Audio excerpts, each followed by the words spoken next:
I want to give to you an idea of something that's very, very important to my heart. And what that is I've heard for a long time people say, gosh, I don't really need to do all that stuff. I have most of my health. I don't have all those symptoms. I feel pretty good. I want you to feel this because I want to take you on a trip. I want you to get to a place where all of the sages and all the saints have talked about forever on this particular planet. The idea of this starts where this whole planet, this whole universe is polarized. Polarized. And what that means is there can't be anything here that's not both negative and positive. In other words, everything that's here has to be both. It's like the battery. It has to have negative or positive or it will not work. Now, I've always heard in my life these people that say, I'm getting rid of this marriage, getting rid of this guy, getting rid of this gal, getting rid of this partnership, I'm leaving this job. I want you to know that if you leave when you are in that frame of mind, you will not learn the lesson and you will create a tremendous problem for yourself. So please follow me. When we start to understand why we're here as human beings on this particular planet, we start to appreciate that we're here to learn dramatic amounts of information. Now, everybody's a little bit different, and everybody needs to learn different types of information. But I want to mention it this way, and this is not just for certain people, this is for everybody. Everybody will be drawn into something that they get attracted to through the positive pole. They'll see that gal and say, oh my God, that's exactly what I've looked for. This guy is perfect. This job I've been waiting for all my life. And they get drawn into this positive pole. And they get up there, and believe me, they're in heaven. That's heaven. In a certain way of talking. They're in this positive pole, they're doing beautiful, they're in heaven. Guaranteed, folks, there's negative there also, down here. And they will go from that positive pole to that negative pole. And when they get to that negative pole, they will go, ooh, this isn't really good. In fact, this guy turned out lousy. This job is really ridiculous.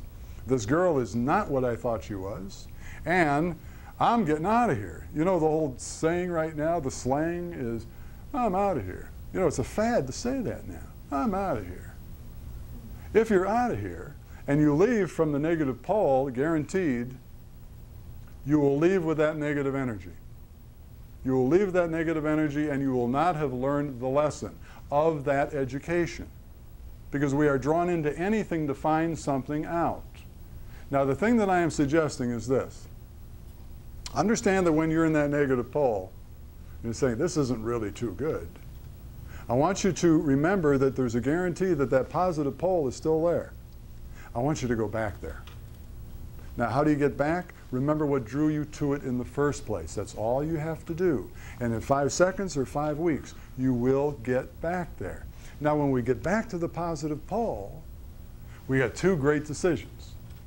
You can either say, God, that was a wonderful trip, great information, learned a lot, fantastic person here, and I think I'm going to stick around. Or you can make the decision of saying that that was a great trip, wonderful information, fantastic education, and this person is beautiful and wonderful, and it's my time to leave. Because it's always a person, no matter if it's a partnership or a job or whatever. The idea is now, however, when you leave from that positive pole, you will be leaving basically from what we call love. And the person or the people that you have left, you will energetically be tied with all of your life. All of your life. Without ever having to see them again.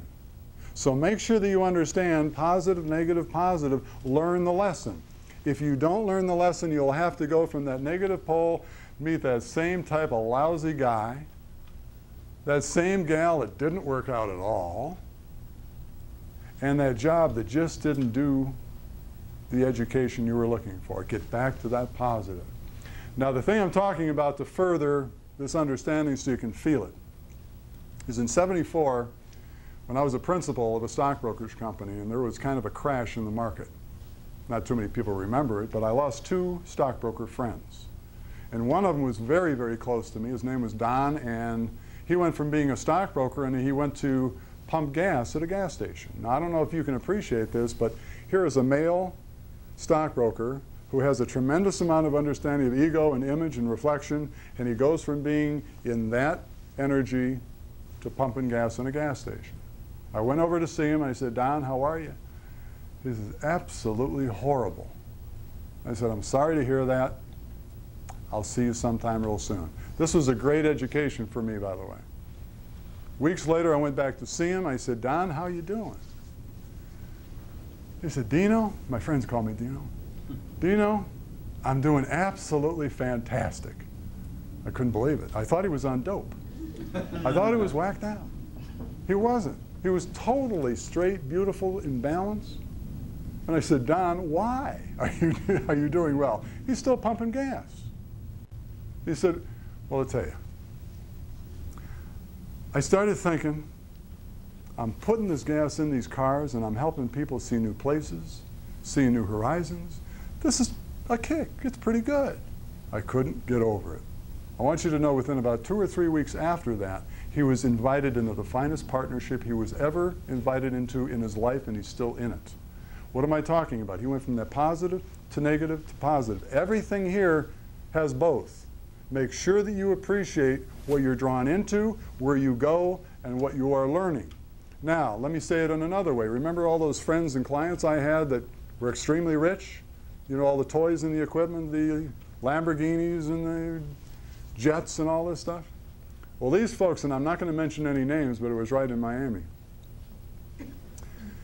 They make $2 million or $20 million or $200 million in a deal. I mean, we're not talking about just rich. We're talking about situations where they would make these deals and they would call me up and say, let's get together. Let's go out and party. And we would go, and that is what people used to call jet setting. It's in the movies. It's on the TV. It's what people watch. It's what people think is successful. Now, let me also say this. People used to mention to me, Dean Martens, what do you do? Help people get their health back?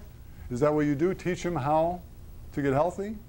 And I used to think that's what I did. I don't. What I literally do is now I understand that I help people become successful. Now, let me further what I'm saying. The idea of these folks, when we were together on the jets or the boats, in fact, some of them didn't have boats, they had ships. We'd laugh like crazy, have an unbelievable time. I had a great time getting sick, as I mentioned, but I want you to feel this. All of those people which were so-called successful, which made a tremendous amount of money, that people looked up to dramatically, not one of those people were happy. Not one of those people were happy. And that is why I think I was supposed to find out that area of life. The idea of it is, here's these people that are supposedly dramatically successful. And after they make the deal, they start to worry, what am I going to do with my money? What am I going to do about my reflection? What other deal do I have to make? How can I keep my emotions and my mind up to this par? And the only reason to do it is to make a buck. They're just large bean counters instead of small bean counters.